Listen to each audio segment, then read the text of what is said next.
Americans have hit a new threshold with credit card debt. Kes on his radio has been reporting it is almost $1 trillion now that we're carrying up on our credit cards.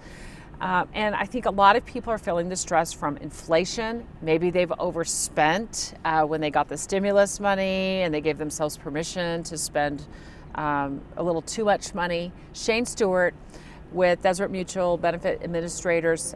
He's a certified financial planner. I think people can feel the crush of credit card debt to the point they contemplate bankruptcy. Yeah.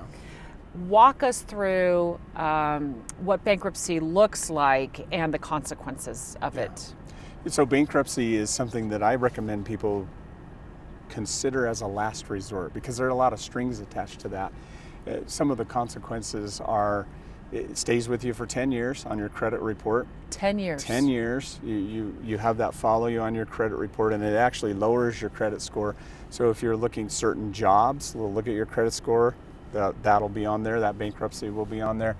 And even certain, if you wanted to get credit otherwise, buy a home, purchase a car, that kind of thing. So it could be a barrier to purchasing a home. Absolutely. It will. Getting it a could mortgage. be a barrier to doing some things that you want to do in the future. For 10 years. So you really have to think about, is this the right venue for me? Are there other things I could do? So I usually recommend they do try other things. Try negotiating your credit. Is this like calling up your creditor, whether it's a Visa card, MasterCard, even a store card, and saying, look, I am on the brink. Yeah.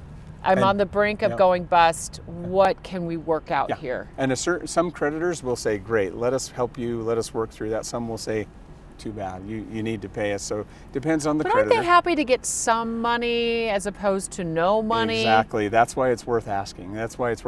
Because most, if they're smart, will say, well, what can you give us? Let's renegotiate this a bit.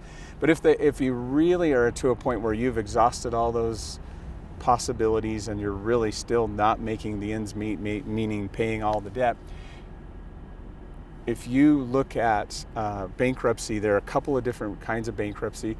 The most common is Chapter 13, where you are restructuring, where the court helps you do what you were trying to do before you declare bankruptcy, which is restructuring or renegotiating your debt with your creditors.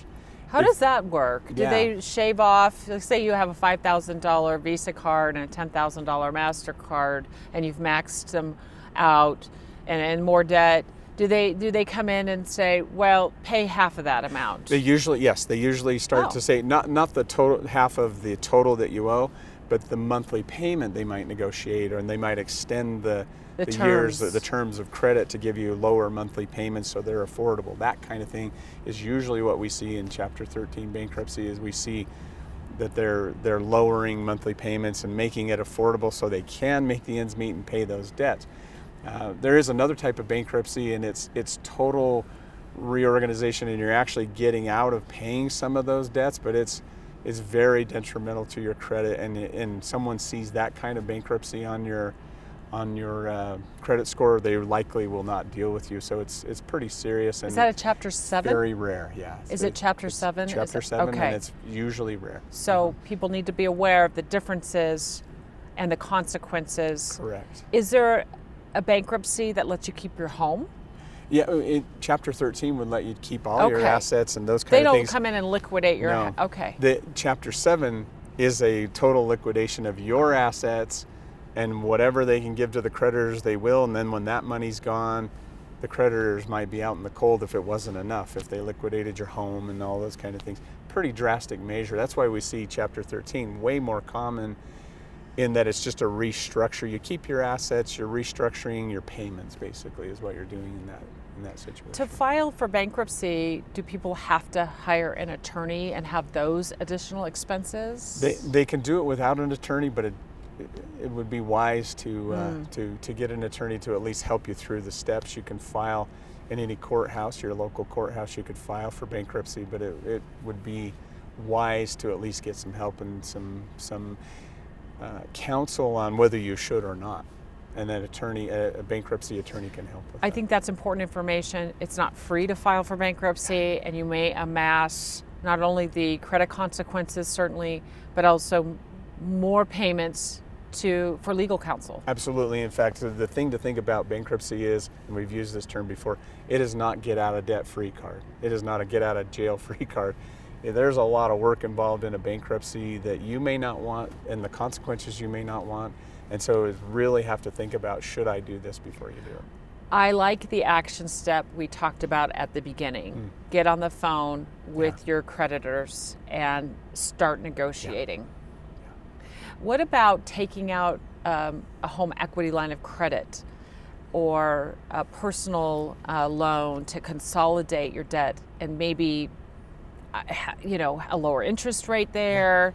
You're not paying that 20 or 22% interest that you're paying on your credit card. Yes. What about that as an option? Absolutely. That's another way of doing personal credit reformation rather than bankruptcy reformation. It's a great way to do it personally, and as long as the things are affordable, that your monthly payments are affordable, that's a great way to go. Look at different venues and what's out there available to you before you do anything. And I love that idea of taking a higher interest rate credit card and getting into something that's lower interest and also probably better terms when it comes to your monthly payment. If you have a high balance and you're not paying it off on your credit card on a monthly basis, a 20, 22, 25%, I've seen interest rates as high as 28% as I research credit cards.